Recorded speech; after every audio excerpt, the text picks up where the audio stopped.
You're listening to Design Tomorrow. Good morning, Dr. Chandra. This is Hal. I'm ready for my first lesson. AI is UI. I mean, it should be. That, as opposed to all the useless stuff the wonderful wizards of the valley promise that AI will do for us, would actually be useful. Think about it. Every app is increasingly smarter, while the actions they force us to take are increasingly dumber. Does that make sense? Take your phone out and look at it, or open your laptop, or wake whatever screen is nearby. Every button and menu on the screen you're looking at right now represents something you might want to do with the information fire hosing itself at you all day long. Edit, reply, save, delete. For God's sake, delete. The majority, 90-95% of our clicking and tapping is a repetitive act of information management. Every day, I do the same things with the same bits of information that appear in the same places. I'm a drone with increasingly shiny hardware. Chrome isn't my friend, it's the machine's friend. Every Chrome detail is an opportunity to lighten the app's processing load. It just sits there, waiting for us to tap it on the shoulder and say, save this, delete that. Those are simple routines for the app.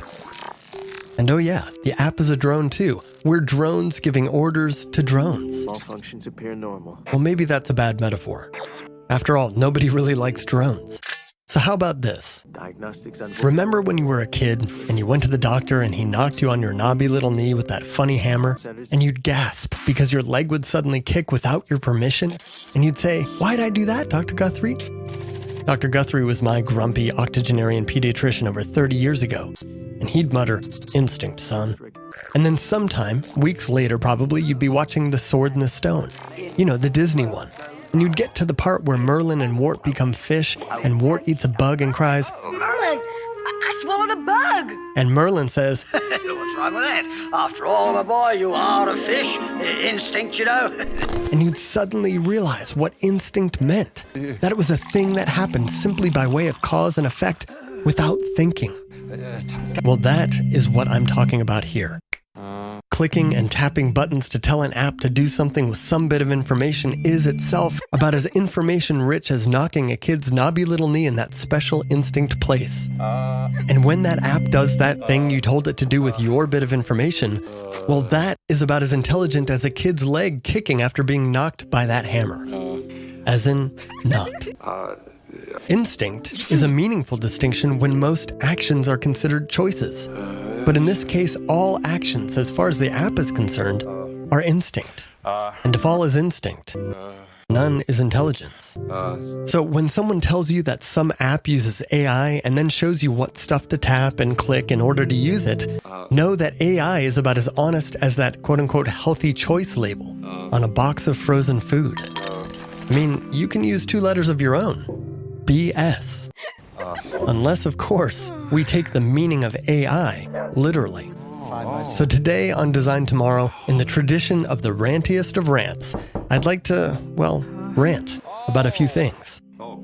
About AI and us. About wasted time and wasting of the land. About the lowing and highing of design. Save your amens and letters to the editor until the end. You're listening to Design Tomorrow. I'm Chris Butler. Stay tuned.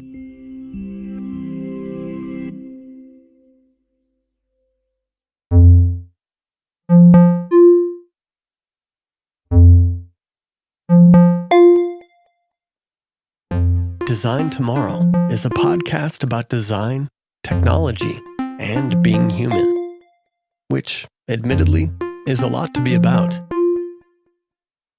But in all things, we hope to grow in our awareness that what we do and think today can create a better tomorrow. You can follow the show on Twitter at Design Tomorrow. Just leave all the vowels out. That's at DSGNTMRRW.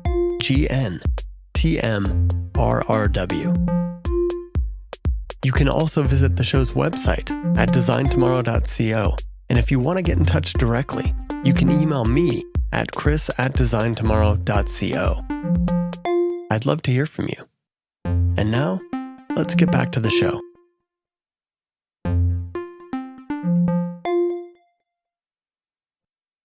Artificial intelligence.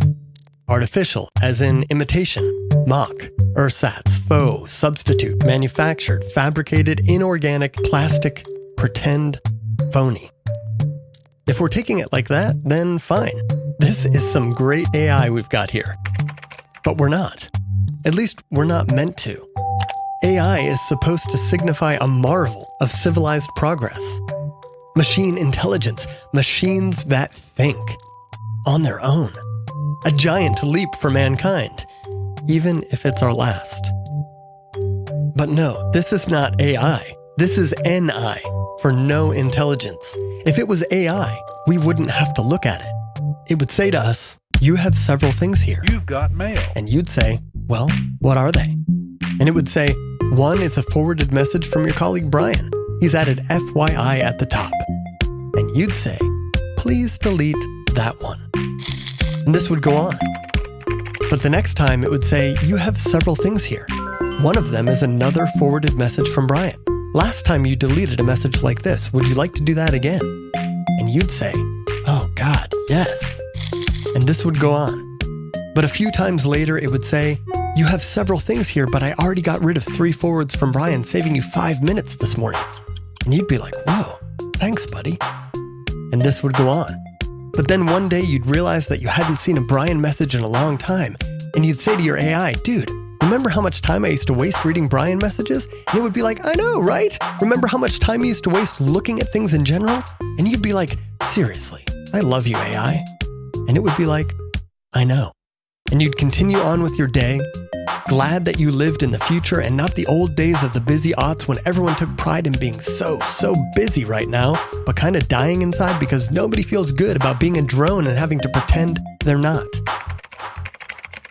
Which is idiotic, because we're all doing droney bullshit all day long and pretending that we're not. Oh, I had a really hard day of thinking and being professional. Did you? I think you had a really hard 3 hours of thinking and being professional, and another 6 of being a button-tapping, invitation-accepting, email-archiving drone. Of course you're exhausted. It's like George Bernard Shaw said, all professions are conspiracies against the laity. If you were to Bill and Ted anyone from 100 years ago into your office today, and they were to watch what you do, and they were to eventually get past all the things that looked like magic, they'd probably get very, very sad and want to go back home where they were very, very cold and hungry and damp all the time, but at least doing real things, damn it. Hey, George Bernard Shaw, turns out progress is a conspiracy against humanity. I know, this polemic is full of holes, but my point is this.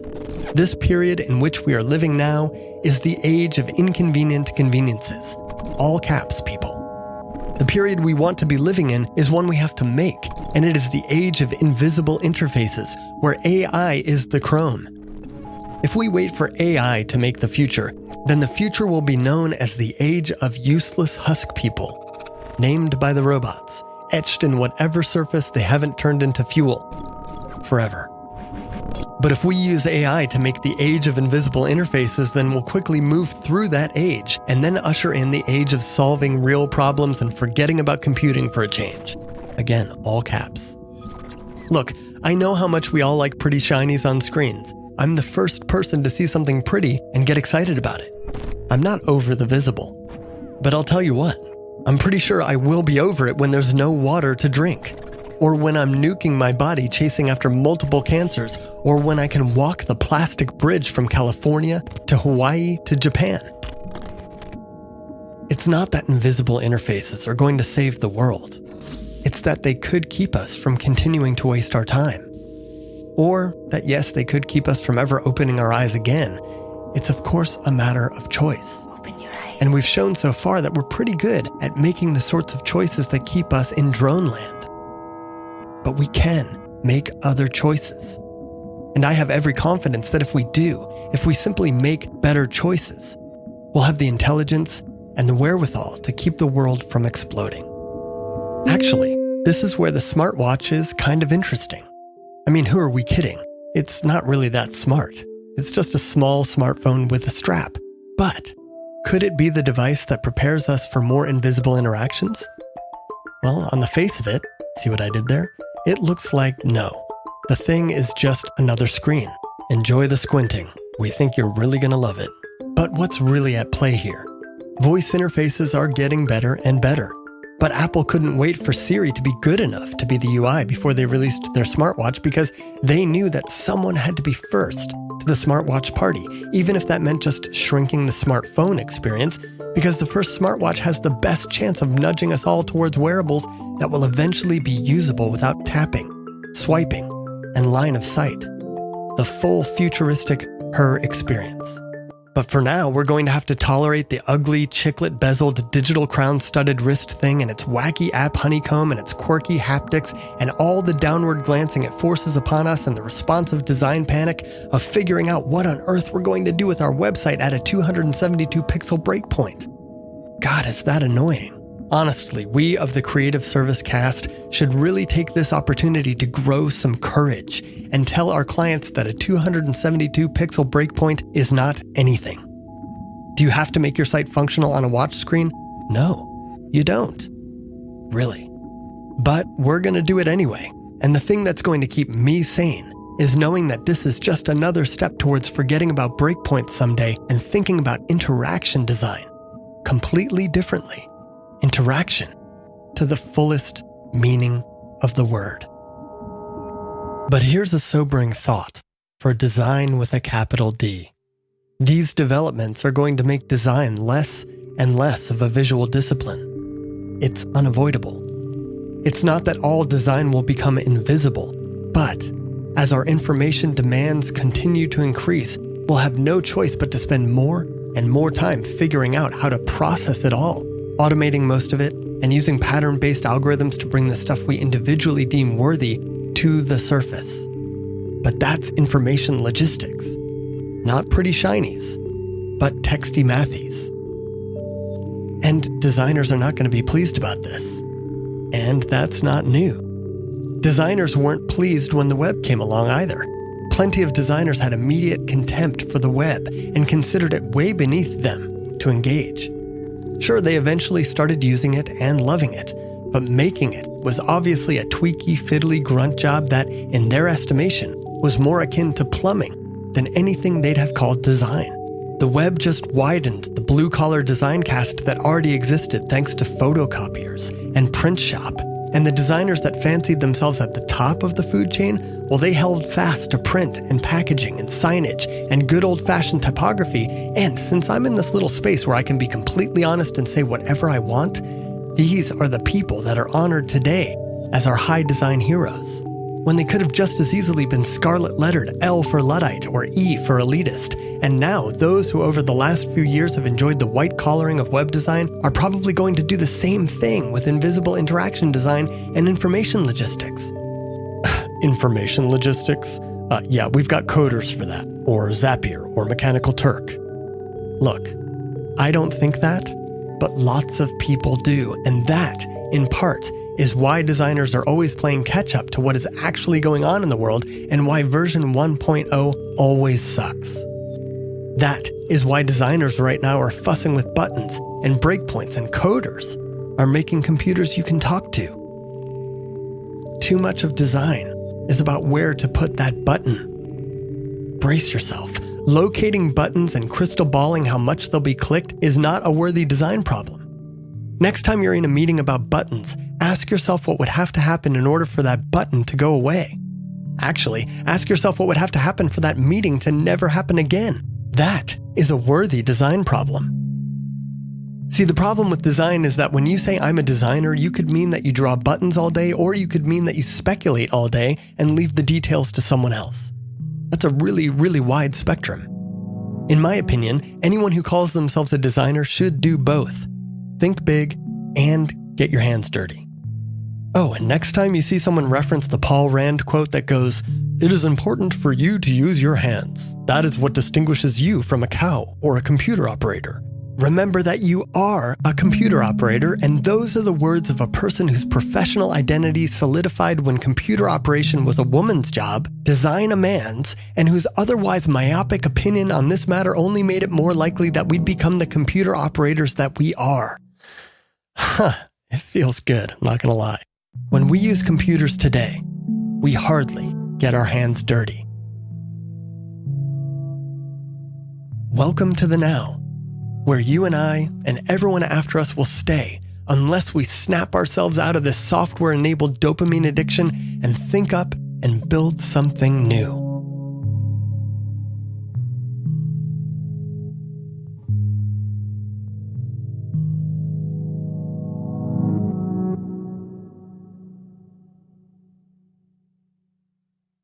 Well, friends, that's all for today.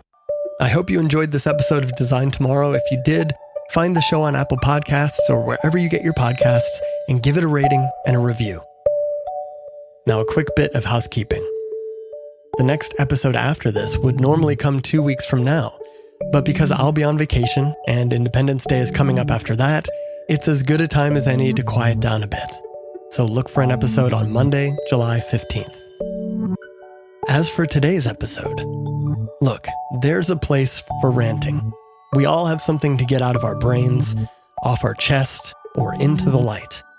We all know things to be true deep down at our very core that we pretend aren't every single day. Because our livelihoods depend upon the lie, on a shared, unspoken agreement to prop up something false because to tear it down would maybe take us with it. Just recently, I was talking to a friend who was reflecting upon having taken a job outside of the industry she'd become accustomed to. She said, "One of the most delightful things about not working in a media organization is that I never have to pretend advertising is a sensible thing." The phrase, "I never have to pretend advertising is a sensible thing," is a spot-on indictment of an incredibly oversized swath of the working society. The number of people that do, literally from 9 to 5 and then some, who pretend that something is true that they absolutely know is a complete and total fiction, is staggering. And people wonder how we got to and still have Trump in the White House. See, that's where ranting must yield to action. Ranting is the almost instinctual vomiting of truth, suppressed for too long that the body can no longer contain it. But after that catharsis, you've got to pull yourself together. Clean up, sort things out, make lists, have a hard conversation or two, maintain eye contact, roll up your sleeves, and do something. And as I've said many times before, that something need not be big. Doing the somethings we are all obliged to do, our duty to one another as stewards of our shared reality, have nothing whatsoever to do with the next big thing. Any something you take on will surely be better off if you always consider it the next small thing. Doing many small things again and again is more realistic and sustainable and appropriate to the world and its people. Doing the next big thing is not. And remember, what we do today, those small things, will accumulate and become a better tomorrow. I'll see you then.